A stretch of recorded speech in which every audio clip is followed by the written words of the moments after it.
Well, I've got good news and bad news to share with you about the Bighorn 550. So if you're considering buying one of these, or if you already own one, you're definitely going to want to watch this video. And unfortunately, I've got another bad story to tell. Now, if you watch our channel, you know that we partnered with Bighorn Powersports a few months ago, and they sent us the Bighorn 550 to use on our homestead to try out and test and share with you guys. And we were really excited to get it. And we had a really good time testing it, putting it through its paces to see how it performed. And it did great in our off-road tests. And about the only complaint I had out of it when it was brand new was that it was really noisy. And that's something that I had heard from other people, so it was no surprise to me. However, in a very short time, that loud engine turned into noises that I felt like were not good, and I was right.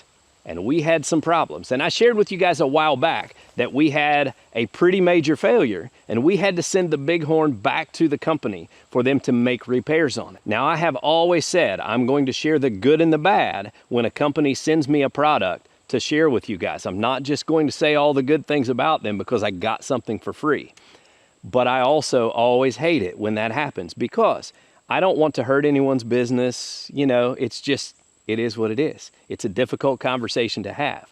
But if I'm going to share products, I have to tell the good and the bad. And unfortunately, I've got another bad story to tell. And this one had me at a point where I was this close to calling the company and saying, hey, just come and get your machine and take it back because I'm not sure that I want to be associated with a machine that's having these problems. So let's flash back to the beginning and let's go over some of the things that I've encountered with this Bighorn 550. Now, I like the technology that's in it. The four-wheel drive works great. It will go through mud holes that my Kubota side-by-side wouldn't dream of going through without getting stuck. But it's super noisy. And when you're driving up our big steep hill, it's so loud that you can't hear the music and all of those things. And so that was kind of my biggest complaint. But what we ran into was very shortly after we received this machine, we had something in the gearbox let go and it broke and jammed up and it started bucking and you could tell it was internally a major problem. So we had to send the machine back to the company to be worked on. They took it apart and they found that there was a gear failure in the gear drive that they had to change out, and didn't get a whole lot of details about it, but enough to know that they disassembled it, replaced the gear that was in question with an upgraded gear that they were using now, and sent it back to me and said you should be good to go. Well, it wasn't a matter of a week or so, and the starter started just spinning freely and it wouldn't engage and you'd have to turn the key several times. They said they had an upgrade for the starter clutch that they were going to send me, and they were waiting on the final production of that starter clutch so that it would be ready to go. And all the while they're telling me that they're doing research and they're upgrading processes to make things better so that other customers don't run into these same problems that we were having. So they sent me the starter clutch. I agreed that, you know, I have a lift in my garage, I've got tools, and I'm used to working on things. And so I didn't mind to install the starter clutch. So I told them go ahead and send it to me, and I would put it in. And it took a couple of weeks to get that part in. Well, by the time that starter clutch arrived, we had another issue. See, one day Caden and I took this on the road, about a mile up the road, to a fishing spot that we like to go to. And we were running at full throttle, about 40 miles an hour, and the engine completely locked up. Total failure. Had to call Cameron to bring the Kubota and tow me home. And that's when disappointment set in. I've got a machine with 179 miles on it, and I've had two major failures. The starter clutch is not so major, but 3 failures total in 179 miles of use. And I don't feel like it's that hard of use. I mean, we use our equipment. We get it out, we run it full throttle, we run it up and down hills, and we don't wash them that often. So, you know, it's pretty standard farm use that we put them through. But 3 failures is just too much. So it was time to have a serious conversation with the folks at Bighorn.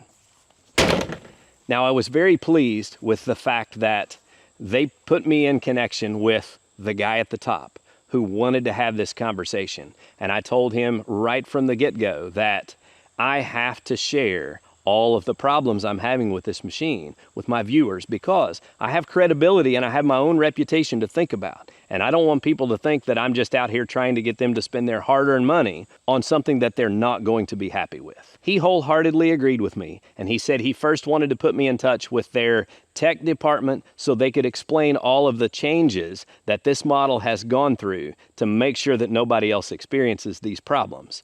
And then he wanted to do a follow-up call with me to talk about some of the statistics and the problems that they've had with these machines and their commitment to making sure that customers are happy with their product. To kind of give you the overview of what they have done with this machine, they went all the way back to the engine manufacturing facility and they reviewed their process. From the very machining practices and cleanliness of the whole process, they worked on upgrading those things so that they're starting from the start with a better product. They looked at the hardness of the metal that they were using for the gears, like the one that failed for us. They changed and upgraded that whole process. Rocker arm hardness, lots of things, and I won't go into all the different details, but they really reviewed everything about this engine and what was failing on it so that they could make sure that they could do better. Now, one of the things that they shared with me is that the failure rate on the engine of this machine over the last year and a half was about 3.5%, or 1 in 29 machines. So not everybody was experiencing what I was experiencing, but it's enough that they knew they had a problem and they needed to fix it. For a frame of reference, across the rest of their lineup, they have less than a 1% failure rate. And they were committed to getting this machine into that same category and make sure that they could deliver a good product. What they did for my machine when I sent it back to them is they pulled the engine and they did a complete rebuild with all of the upgraded parts that they have put on their machines that they're selling now. They also told me that when they discovered that these failures were happening at the rate of over 3%, they stopped importing these machines until they could fix the problem. They said they didn't want to sell these machines like that to anyone else until they could fix them.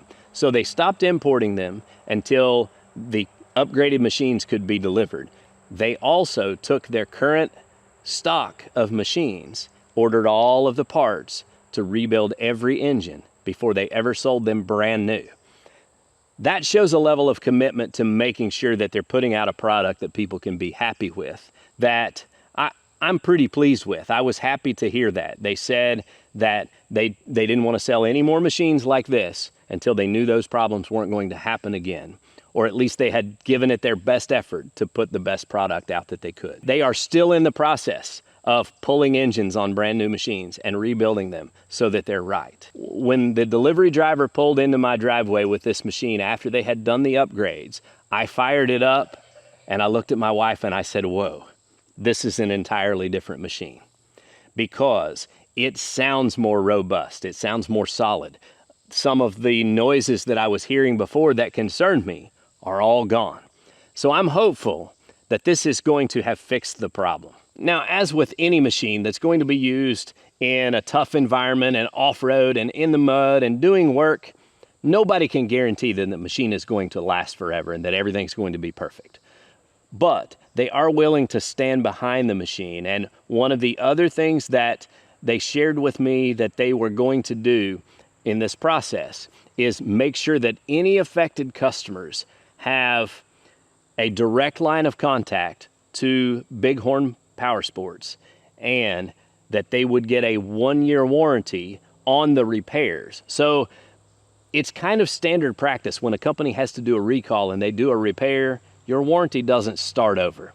So if you've had the machine for 6 or 8 months and it fails, well, when they do the service bulletin repair, you don't get another year warranty. You just get your few months that's left or whatever. That's kind of standard practice. But they said they're going to make the repairs and then offer a 1-year warranty on those repairs and on your engine that's been updated, because they want to make sure that you're happy.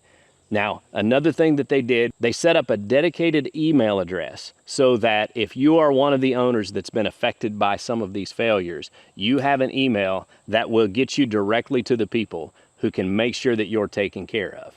I've seen forums on Facebook where people were complaining about problems and failures, and I wanted to be able to give information that would help you fix your problems and be happy with your purchase. I feel like I kind of play a part in this. So I talked to them about that, and they said a dedicated email address is something they could do to make sure that you're taken care of. So I'm going to put that up on the screen down in the description, and we'll pin it in a comment so that you can get in touch with them if you need to. So that email address is tech.tsb103@bighornpowersports.com. This is never a fun conversation to have, but it has to be had. It's just the truth, and in all of my dealings, I just lay my cards on the table, and they are what they are. We've got our machine back, and I have not run it very much yet to be able to have confidence in it. I'm kind of at the point of, we'll wait and see. But you guys are going to see it, because from this point on, you're going to be seeing it in videos again, hauling my tools to the work site, me and Caden driving separate machines and that sort of thing. So we're going to be using it. And if it fails again, you'll be the first to know. I'll share it with you. But hopefully what you're going to see is us having a good time and enjoying our machine like it was meant to be. So guys, I hope you enjoyed today's video, getting a little update on the Bighorn 550.